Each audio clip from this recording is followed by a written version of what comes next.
ओहो मुआज, जरा बात सुनना यार। हाँ जी दानिश भाई, क्या हाल है, ठीक हो? हाँ शुक्र अल्लाह का, मैं बिल्कुल ठीक हूँ। वो ना मैं दाता दरबार जा रहा था, मैं अकेला हूँ यार, मेरे साथ ही आ जाओ। दाता दरबार?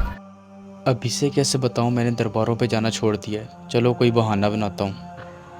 यार दानिश भाई आप चले जाओ, मेरे पास टाइम नहीं है। मैंने ना राशन लेने जाना, घर पे राशन खत्म हुआ पड़ा है। अच्छा, लेकिन तुम तो पैदल जा रहे हो। ऐसा करो बाइक पे चलते हैं, काम भी जल्दी हो जाएगा, उसके बाद दाता साहब भी चले जाएंगे। अरे नहीं नहीं, आप तकलीफ ना करें, मैं चला जाऊंगा पैदल। कहाँ ना बैठो यार, मैं तुम्हें ले जाता हूँ, चलो बैठो।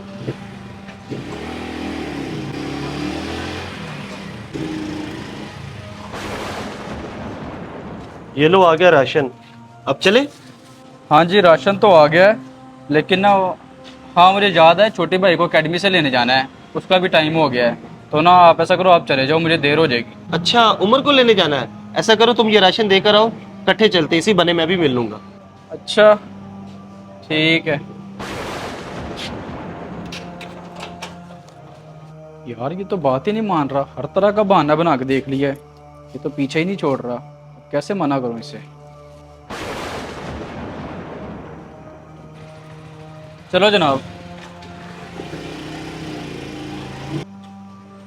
मुआज भाई खैरियत है? आज आप मुझे क्यों लेने आ गए?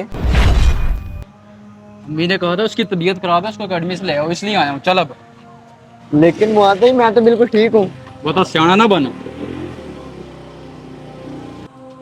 जनाब अब आपके काम खत्म हो गए तो चले। चल तो लेता मैं दानिश भाई, लेकिन ना सुबह से काम कर करके ना मेरी कमर में बहुत दर्द है, मैं थोड़ी देर आराम करना चाहता हूँ, आप चले जाएं। आराम करना है? अल्लाह के बंदे, दाता दरबार में इतना बड़ा सेन है, वहां पर आराम कर लेना। आ जाओ यार मेरे साथ, मैं अकेला हूँ। यार लगता है आपको समझ नहीं आ रही, इतनी देर से इशारों में समझाने की कोशिश कर रहा हूँ। यार मैं नहीं जाना चाहता दादा दरबार। मगर यार तुम तो पहले जाया करते थे, ये अचानक से तुम्हें क्या हो गया है? हाँ जी, पहले मैं जाया करता था, फिर मुझे लोगों ने बताया कि इन वलियों के पास नहीं जाते होते, इसलिए मैंने जाना छोड़ दिया है। और बेहतर होगा तुम भी ना जाया करो। मगर मुआज यार, ये किस तरह की तुम अस्सलाम वालेकुम रहमतुल्लाहि ताला व बरकातहू। मौज भाई क्या कह रहे थे आप अभी? वालेकुम सलाम रहमतुल्लाहि व बरकातहू। शुक्र है लामा साहब आप आ गए। ये मुआज जनाब कह रहे हैं कि औलिया अल्लाह के दर पर नहीं जाना चाहिए। अल्लाह के पहले ये जाया करता था, पता नहीं अब इसे क्या हो गया। अच्छा तो ये मामला है। मौज भाई आपको नहीं मालूम कि मेरे आका अलैहिस्सलाम ने खुद अपने असहाब को औलिया कराम के पास भेजा है, वो भी खुलफाए राशिदीन को औलिया कराम के पास भेजा है। मैं कुछ समझा नहीं, आप जरा तफसील से बताएंगे, क्योंकि मैंने ना इस तरह का वाक़या कभी पढ़ा है ना कहीं से सुना है। मेरे भोले भाई आपको नहीं मालूम, मेरे आका अलैहिस्सलाम ने खुलफाए राशिदीन जनाब सैयदना उमर फारूक आजम रदी अल्लाह ताला अन्हु को और मौला कायनात हजरत अली उल मुर्तजा रदी अल्लाह ताला अन्हु को सैयदुल ताबईन सैयदुल आशिकीन वली कामिल हजरत वैसे करनी रदी अल्लाह ताला अन्हु की जियारत के लिए यमन में भेजा था।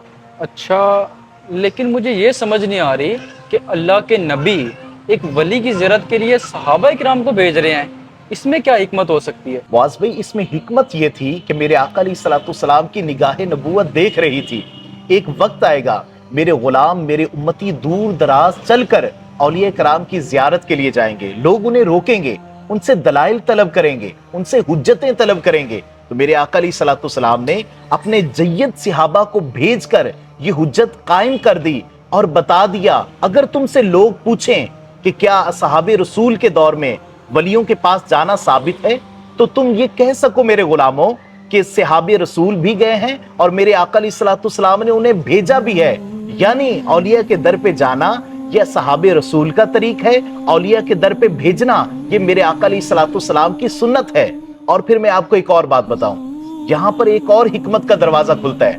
आप देखते हैं सैयदना सिद्दीक़ अकबर रज़ी अल्लाह ताला अन्हु वो खलीफा बिला फसल हैं, वो भी मौजूद हैं, लेकिन मेरे आका अलैहिस्सलाम ने फारूक आजम रज़ी अल्लाह ताला अन्हु को मौला कायनात को ही क्यों भेजा? तो असफिया फरमाते हैं कि इसके अंदर हिकमत दरअसल ये है, क्योंकि मेरे आका अलैहिस्सलाम की हदीस पाक है कि जिस रास्ते पे उमर चलता है उस रास्ते पे शैतान नहीं चलता। आज औलिया के रस्तों पे उमर के मानने वाले चल रहे हैं, उमर के गुलाम चल रहे हैं, और शैतान ये शैतानी सोच रखने वाले लोग आज औलिया के दर पे ना खुद जाते हैं और जाने वालों को भी रोकते हैं। और मौला कायनात को भी इसीलिए भेजा क्योंकि मौला कायनात बाबे इल्म है और वलियों के रास्ते पे फकत इल्म वाले ही जा सकते हैं, जाहिल वलियों के रास्ते पे चल ही नहीं सकते। अल्लाह अकबर, माशाल्लाह लामा साहब, आपने एक हदीस की तफसील बयान करके कितनी उलझने सुलझा दी हैं। अल्लाह पाक आपको सलामत रखे। अच्छा, अगर आपको समझ आ गई है तो फिर जाया करोगे बाजारों पर? जाया क्या करोगे, अभी चलते हैं। शुक्रिया लामा साहब।